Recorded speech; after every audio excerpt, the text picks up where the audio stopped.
যারা নতুন ইতালিতে এসছে এবং ভাষার অতটা দক্ষতা না থাকার কারণে অ্যান্ড পূর্ব কাজের অভিজ্ঞতা না থাকার কারণে তারা নতুন একটা কাজ খুঁজে পেতে অনেক বেগ পোহায়। তো সেই ক্ষেত্রে তারা চায় যে তারা মানে সার্ভাইভ করার জন্য কিছু তো করতে হবে।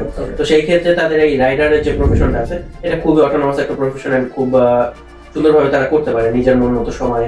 প্রার্থীদের যদি আপনি যদি একটু সতর্ক থাকেন, আপনি যদি কিছু নিয়ম কানুন মেনে চলেন তাহলে খুবই সহজ বিষয়। কিন্তু যদি আপনি অনিয়ম ভাবে চলাফেরা করেন, এটাকে আপনি হেলাফেলা করেন, তাহলে এটা অবশ্যই আপনার জন্য জটিল একটা বিষয় হয়ে দাঁড়াবে।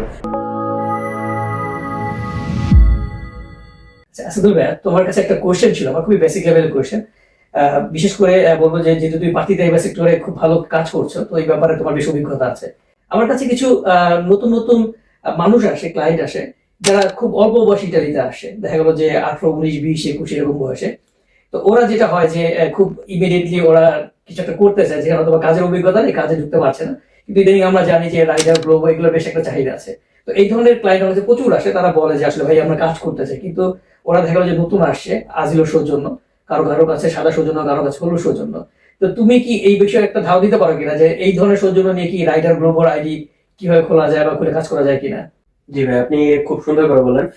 আসলে আমরাও দেখি আমাদের অফিসে অনেক ক্লায়েন্ট আসে যারা নতুন ইতালিতে এসছে এবং ভাষার অতটা দক্ষতা না থাকার কারণে অ্যান্ড পূর্ব কাজের অভিজ্ঞতা না থাকার কারণে তারা নতুন একটা কাজ খুঁজে পেতে অনেক বেগ পোহায়। তো সেই ক্ষেত্রে তারা চায় যে তারা সার্ভাইভ করার জন্য কিছু তো করতে হবে।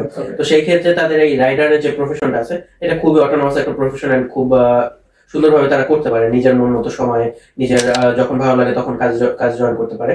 তো এই ক্ষেত্রে প্রার্থী দিবস, যেটা আপনি বললেন যে 6 মাসের যে সৌজন্যগুলো থাকে সেটা দিয়ে করা যায় কিনা, হ্যাঁ, আপনার রাইডার যে প্রার্থী দেওয়া করা হয়, প্রার্থী দেওয়া ফরফেক্টারিও যেটা, সেটা আপনার 6 মাসের সৌজন্য থাকলেই করতে পারবেন। বেসিক্যালি এখানে আপনার প্রার্থী দেওয়া করার সময় সৌজন্য চাওয়া হয় না, শুধুমাত্র আপনার কলেজে বিস্তারে আপনার নমে নিয়মে দাতা দিন আসিতা, লোগো দিন আসিতা, এই আপনার একটা বাসার ইন্দিরিত, এই জিনিসগুলো যদি আপনার কাছে থাকে তাহলে সেই ক্ষেত্রে আপনি এই গ্লোবো ডেলিভারি এই কাজগুলো করার জন্য যে প্রার্থী দেওয়া সেটা করতে তো ওপেন করাটা বেশ সহজ মনে হচ্ছে।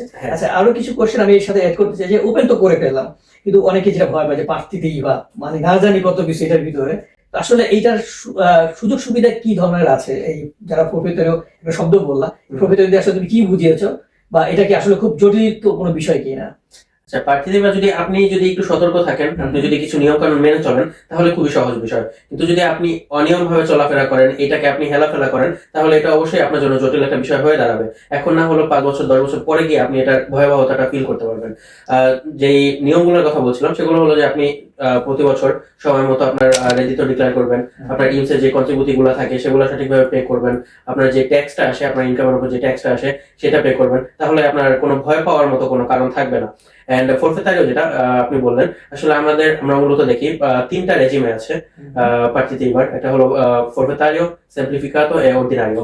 তো যারা হলো ছোট ব্যবসায়ী, 50,000 এর নিচে যাদের ফাতুরাতো হয়, তো তারাই ফরফেটারিও প্রার্থীতে এবার আন্ডারে পড়ে, এই নিয়মের আন্ডারে পড়ে। তো যারা রাইডারের কাজগুলো করে তারা সাধারণত জানি আমরা যে 85,000 এরও কিন্তু খুব বড় একটা অ্যামাউন্ট, এত বড় অ্যামাউন্টে তারা কাজ করে না। তো সেই ক্ষেত্রে তারা ফরফেটারিও হিসেবে গণ্য হয়। এন্ড এই ক্ষেত্রে আপনার কিছু সুযোগ সুবিধা রয়েছে, যেমন হলো আপনি যে কয় টাকা ইনকাম করছেন সেই কয় টাকার উপরে ট্যাক্স পে করছেন। এন্ড আপনি ইমসে যে কন্ট্রিবিউটি সেটা আপনার কোনো ফিক্সড কন্ট্রিবিউটি না, লিবার প্রফেশনালিস্টদের ক্ষেত্রে আপনি যে কয় টাকা ইনকাম করবেন সেই টাকার উপরেই আপনার কন্ট্রিবিউটি পে করতে হবে। তার মানে অনেক সময় যে অনেক আমরা ভাবি যে প্রার্থী বা চালু করেছিলাম কাজ করলো না পড়ে আছে, সেটার উপর যে ট্যাক্সের ব্যাপারটা, এটা এদের ক্ষেত্রে না আসলে। না, যারা লিবারেল প্রফেশনালিস্ট আছে তাদের ক্ষেত্রে না, কিন্তু প্রার্থী দেবার ফরফেটারিও যেটা তাদের কিন্তু আলাদা আর একটা বিভাগও আমরা আছে বলা যেতে পারে, যারা হলো ব্যবসা করে কমার্স আনতে, তাদের দোকান আছে, কারণ যদি কমার্স ইনস্ক্রিপশন করা লাগে, তাদের ক্ষেত্রে ব্যাপারটা একটু অন্যরকম। তাদের ক্ষেত্রে আপনি যদি কোনো কিছু নাও করেন সেক্ষেত্রে আপনার ইমসের একটা ফিস তো কন্ট্রিবিউট থাকে প্রতি বছর, সেটা পে করতে হয়। যদি পে না করেন তাহলে এটা জমতে থাকে। দেন কামরাদি কমার্সের একটা পারামিটার আছে, সেটা যদি না করেন তাহলে সেটা জমতে থাকে। কিন্তু যারা লিবারেল প্রফেশনালিস্ট আছে, যেহেতু আমরা এই রাইডার ভাইদের নিয়ে কথা বলছিলাম, তাদের ক্ষেত্রে এই ভয়টা নাই যে আমি যদি কাজ না করি তাহলে আমার কোনো একটা দেবিত জমতে থাকবে কিনা, তাদের ক্ষেত্রে এই ভয়টা থাকে না। ওকে, তাহলে আমরা 3টা রেজিমে যেটা শুনেছি ওগুলো আমরা পার্ট বাই পার্ট ভিডিও করবো। আমরা আজকে আমরা সিম্পল এই ইয়েটার ভিতরেই থাকি। তো সেক্ষেত্রে আমি শেষ যে কোয়েশ্চেনটা করতে চাচ্ছি সেটা হচ্ছে যে আমি ওপেন করলাম, এখন আমার এই মুহূর্তে ব্যবসা করতে ইচ্ছা করছে, আমি পার্টি থেকে ওপেন করে প্রফেশনটা দিয়ে আমি রাইডার গুলো ব্যবসা করছি, পরবর্তীতে আমার অথবা একটা ভিন্ন অপরচুনিটি হলো, এই ক্ষেত্রে আমি যদি ক্লোজ করে দিতে চাই, এটা কি সহজ নাকি? এখানে বেশ জটিলতা আছে? না, এখানে কোনো জটিলতা নাই। আপনি যখন ইচ্ছা তখনই আপনি প্রার্থী দেওয়াটা ক্লোজ করে দিতে পারবেন। যদি আপনার এটা কোনো কাজে না আসে, আপনি ফুল টাইম জব পেয়ে গেছেন, আপনি সব দিক দিয়ে ঠিক মানে সেটেল হয়ে গিয়েছেন, আপনার এটা প্রয়োজন নাই, আপনি এটা কাজ করেন না, শুধুমাত্র খুলে রেখে তো লাভ নেই। জি। তো যদি শুধুমাত্র খুলেও রাখেন তারপর আপনার প্রতি বছর উনিকও করতে হয়, আসলে এটা একটু ঝামেলা মনে হয় অনেকের কাছে।